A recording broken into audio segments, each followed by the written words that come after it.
hold on to your bones because you're back with me, Skelly Wumpus, in our bite-sized Redstone series. Today I'm going to be showing you a few clock circuits.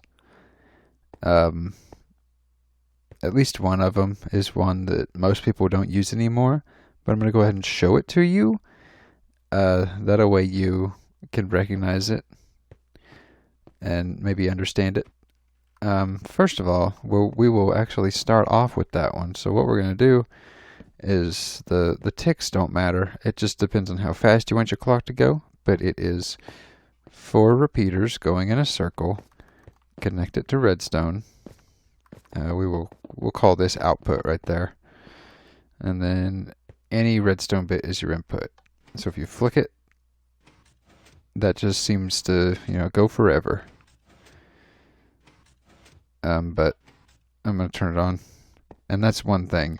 If you turn it on, you have to break the redstone to start it again. And that is generally why most people don't use it anymore, is there's not really an easy way to start and stop it.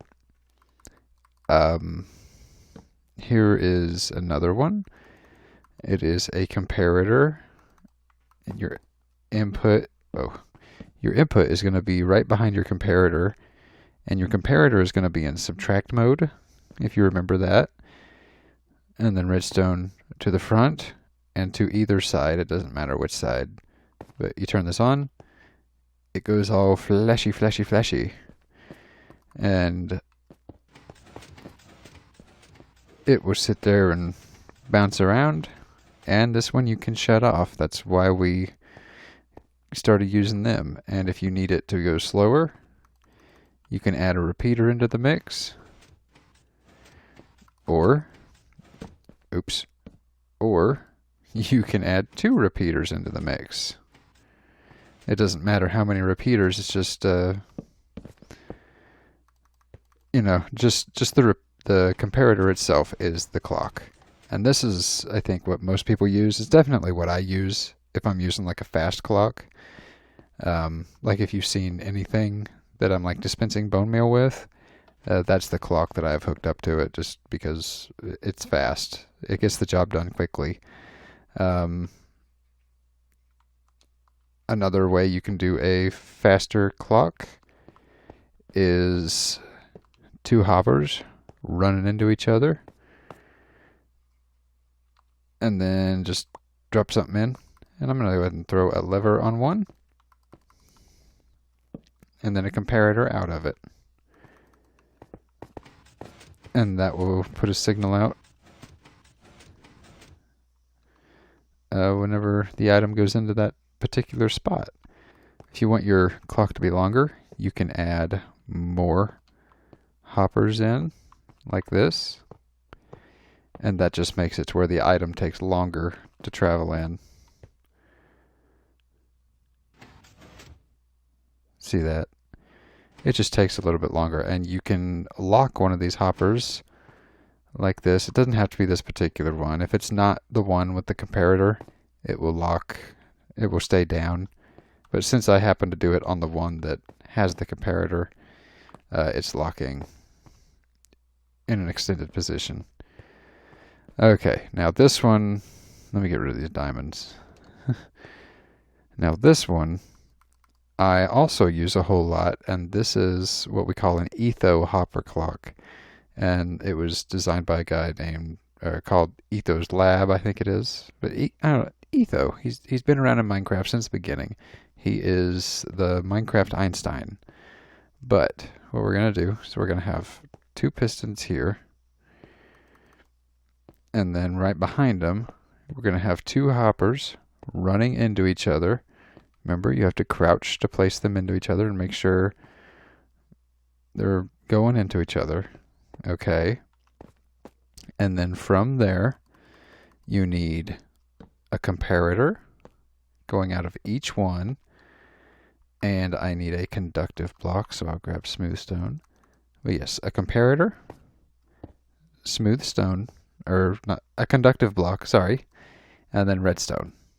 And then the same thing on that one. Comparator, conductive block, redstone.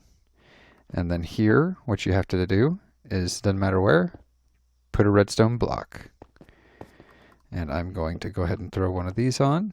And this one actually will, we'll use string. If we throw a stack in here, this is a slow timer. You see these items will slowly feed over. And then whenever, let me just pull these out. Make it go just a little bit faster. Whenever all the items filter over, this will switch over. And the way we utilize this is, say we have it like this. And there's our output. And I think the maximum goes up to 4 and some minutes. I'm not sure. But it is definitely a lot faster than this. And if you're wondering, this is a 1 tick pulse with a 1 tick delay. So 1 tick powered, 1 tick unpowered. And if you're wondering why I put the piston this far back, is because sometimes things don't like pulses that fast. Like right there. If you're doing something like this fast 1 tick timer, you generally need to add a little bit of space. So we have a slow timer. I would call this a medium timer, and a fast timer. And like I said, this is more or less obsolete, but I wanted to include it in case you guys saw it, you guys know what it is. I remember we used to use these all the time before the comparators were added. Yes, I've been here that long. But these will really help you if you're needing a clock circuit, if you're trying to run something continuously on and off. But I hope you enjoyed it. If you did, go ahead and leave a like, and if you haven't already, give that subscribe button a little love tap. See you guys later. Toodles.